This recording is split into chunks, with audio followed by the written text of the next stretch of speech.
Good day mga balbon, nandito naman tayo nagbabalik. Nandito tayo sa Toyota Marikina. Of course, we'll do another walk around para sa inyo mga kapatid. And of course, we would like to thank our friend for making this possible, Dennis Mogan. Pag napadaan kayo dito sa Toyota Marikina, hanapin nyo lang sa Sureball. Matutulungan niya kayo pagdating sa Toyota vehicles. Ito rin yung number niya. So, kontakin nyo lang siya. Alright, so today, we will be doing a walk around of this Race 1.2G CVT. This is a 2024 model. If you happen to like parang medyo naliliitan kayo sa Wigo, medyo nabababaan kayo sa Vios, tignan nyo to. Sigurado magugustuhan nyo to. Tara, tignan natin siya. Okay, so ito yung susi niya mga balbon. Basic na basic lang naman. So keyless entry na to, smart entry din tol. So pag binuksan mo yan, basta nasa bulsa mo tol, pipindutin mo lang to, ano. Hop, nakalock. Yon. Auto folding side mirror. Diba? Kita mo naman. Tsaka mo ngayon bubuksan. Okay. So, let's start dito sa pintuan. Soft touch leather na kagad dito sa bungad pa lang. Para medyo komportable ka pagka pinatong mo yung siko mo. Pero these are all plastic. And then may accent siya ng silver dito. Gusto ko din naman to. Magandang hawakan. Safe. And then, yung pambukas na ng pintuan. Yan. You have your controls. Siyempre, auto adjustment ng side mirror. Tapos, siyempre, yung windows mo. Okay. So, ito yung sinasabi ko kanina na kung ayaw mo ng medyo maliit na Wigo, mababa na platform ng Vios, dito ka, itry mo to. Kasi, madali lang siya sumakay. Medyo mas mataas. Di ba? Sige, sakay tayo. Kung sasakay ka, ganyan lang. Di ba? Safe ka na. Hindi yung parang papasok ka, papaloob, parang yuyuko, di ba? So, in this case, smooth lang yung pasok. Wow. Okay. So, pakinggan natin syempre kung ano yung tunog ng pintuan. Alright. Okay naman. Pretty standard for me. Start tayo sa ating steering wheel. So, the steering wheel is wrapped with leather. When you turn it on, yan, all digital display pare sa kanyang cluster. Makikita mo meron ka dyang fuel consumption, nandiyan din yung speedometer mo sa right hand side, your fuel gauge. You have your controls here. Yan, kita mo naman. Meron kang mga adjustment kung gusto mo ng settings, meron yan. Yung fuel economy mo. And then yung trip meter if you want to go back. Tapos yung pagsagot at saka baba ng tawag dito sa kabila. Okay, signal light. Ang funky ng tunog. Hindi naman siya masikip. Yung feel niya hindi siya masikip. So you will have your air vents here na kakaiba din yung itsura. Hindi siya yung conventional na nakikita natin na air vents. So mukhang okay naman. And then, plastic yung ibabaw. Tapos, your air vents na okay din. Okay din naman yung quality pagka hinawakan mo. Digital yung aircon, no? You have your 12 volt sockets here. Meron kang USB dyan sa may gitna. Hindi to wireless charging, pero meron siyang ilaw dito eh. Pag inon mo yan, pagka nag-on ka ng ilaw, pare, may ilaw din yan, pre. Ano ba yun? Ayan may ilaw yan dito. Ayan may ilaw Yay! May ilaw din. Okay, sipatayin na natin. Alright, and then of course this is CVT transmission with manual mode. Meron siyang manual mode, pare. So, ayos yun. Ayos naman yung materials niya dito sa gitna. Tapos yun, makikita mo dyan, tol, meron siyang mga bulsa dito. Ganun din sa driver side, meron din. Yan. Tapos, your manual handbrake. Lagayan ng kung ano rito sa gitna. And then, meron kang armrest. Ayan, diba? Meron naman siyang... May storage naman. Pero ang pinaka gusto ko dito is leather wrapped yung pinaka armrest niya. So, yan. Safe, diba? Cup holders, pare. Ayun, may cup holders ka dyan. Either side. Meron din, meron din sa passenger side. And then you have your glove box here. Okay, meron kang vanity mirror dito sa driver side. So, that's good. O, makikita mo yung sarili mo, yung mukha mo dyan. So, okay yan. And of course, meron ka din dito sa passenger side. Tapos, dito sa gitna naman, you have your lights. Tapos, yung sensor or yung indicator mo for the seat belts, ito, meron ka dito sa taas pala. So, that will indicate kung sino yung hindi naka seat belt. Yan, kung nandito sa driver side, sa passenger side, or yung nasa likod. So, ayos yan. That's a good feature, di ba? These are fabric seats only. Okay naman, safe naman yung feel niya. I-adjust natin yung driving position natin. Para maging relax tayo. Yan. And then, meron tong adjustment for height adjustment. Hydraulic lang, pero that's fine. At least meron kang adjustment, especially pag, di ba, babae, yung magdadrive nito, syempre medyo maliit. Kung gusto mo medyo makita yung harapan, iangat mo. Di ba? Then of course, syempre meron tayong adjustment ng reclining. Yan. And then for the steering, up and down lang. Tapos, nakakatuwa, meron siya nito. Mapapansin mo sa ibang mga sasakyan, wala namang ganito eh. Di ba? Well, meron kakapitan kahit driver ka. Okay? Alright, so, that's it here at the front. Let's check out the back. Tara. Okay, sa likod, hindi na leather yung dito sa may armrest, sa gilid. Pero, okay naman. Really standard plastic. Meron din siyang speaker sa likod.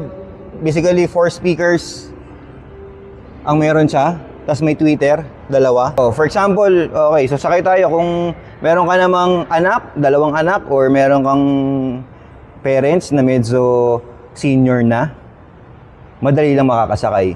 Hindi katulad sa kotse, medyo parang bababa pa ng ganon, paano pag, di ba, pagka yung bababa na. Pero dito, madali lang sumakay. Yan. Dito sa likod, pretty much straightforward lang. Wala siyang center armrest. Wala siyang charging port dito sa likod. Yun lang eh. Wala kang toys dito sa likod. Aside from, meron kang hahawakan dito, may grab handle ka.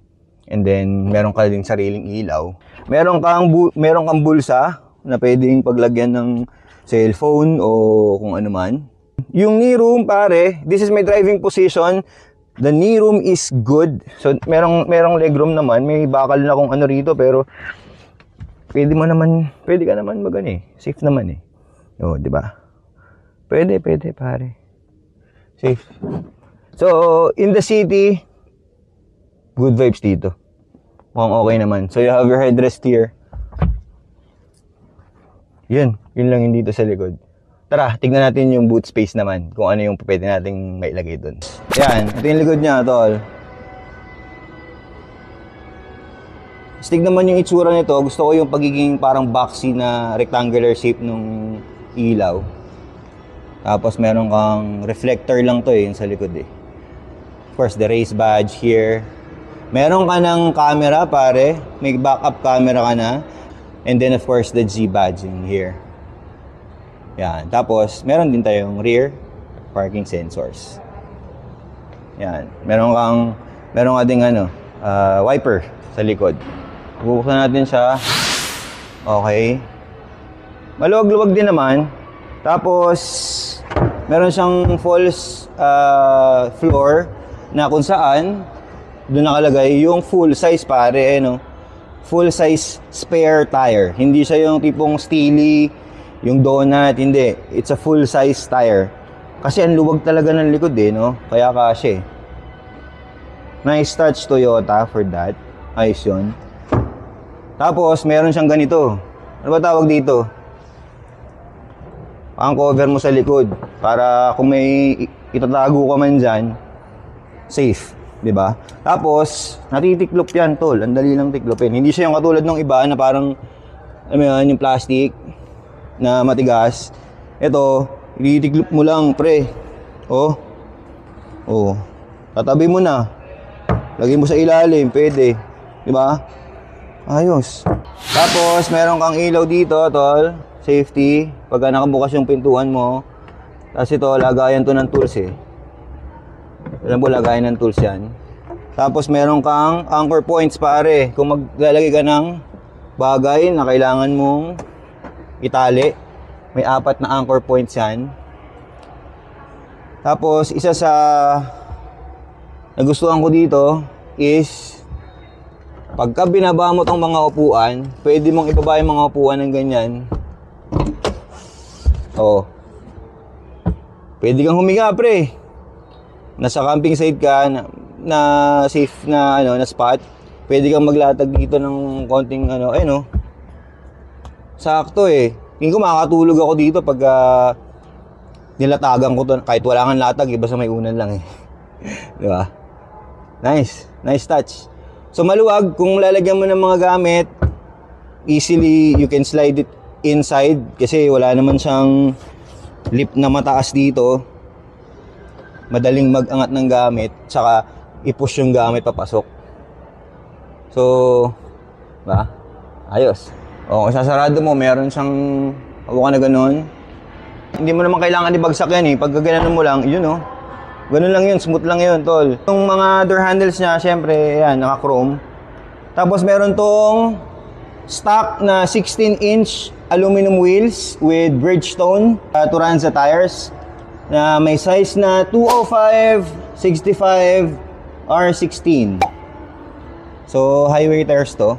Pero kung papansinin mo, 16 ka agad, tapos malaki yung gulong, pare. Kahit medyo mapunta ka sa medyo off-road lang ha, hindi naman yung off-roading na sagaran ha. Medyo papalag to. Tapos yan, meron kang repeaters sa side mirror. Ito yung mukha niya, tol. Oh. LED, pare. LED yan. Tapos meron kang fog light na halogen. Ito signal light eh. Yan. Tapos piano black yung harapan. Yung grill niya, pa Victory. Ayan o, parang pa diamond, pero Victory para sa tagumpay. Yan. Good vibes, pare. Pogi din. Naintindihan ko na kung bakit maraming pinipili ito. Pero, mas didiinan pa natin yan kasi ipapakita natin sa inyo at sasabihin natin sa inyo kung ano yung makina nito, kung bakit ito pinipili ng karamihan. Bigyan natin kung ano nasa ilalim nito. 3-cylinder. Tol, 1.23 cylinder gasoline engine mated with 5-speed automatic transmission. Kung makikita nyo naman, ang liit lang nung ilang dangkal lang yan. Isa, dalawa, almost 2. Medyo sumama pa yung transmission ng konti, pero halos 2 dangkal lang siya dahil nga 3 cylinder, 1, 2, 3. Diba? So this is a fuel efficient engine for sure. Dahil 3-cylinder lang eh. That's the expectation, di ba? So, ayun din yung bentahin nitong sasakyan na to. Since maliit lang yung makina, maluwag yung engine bay. And straightforward, malinis naman, may ABS pare. Yan o. Malinis naman. Ayos, di ba? Okay, so this variant is priced at 936,000 pesos. If you are looking for your first car, kunyari, syempre, gusto mo yung matipid, gusto mo yung affordable and functional, di ba? I think this is a good option.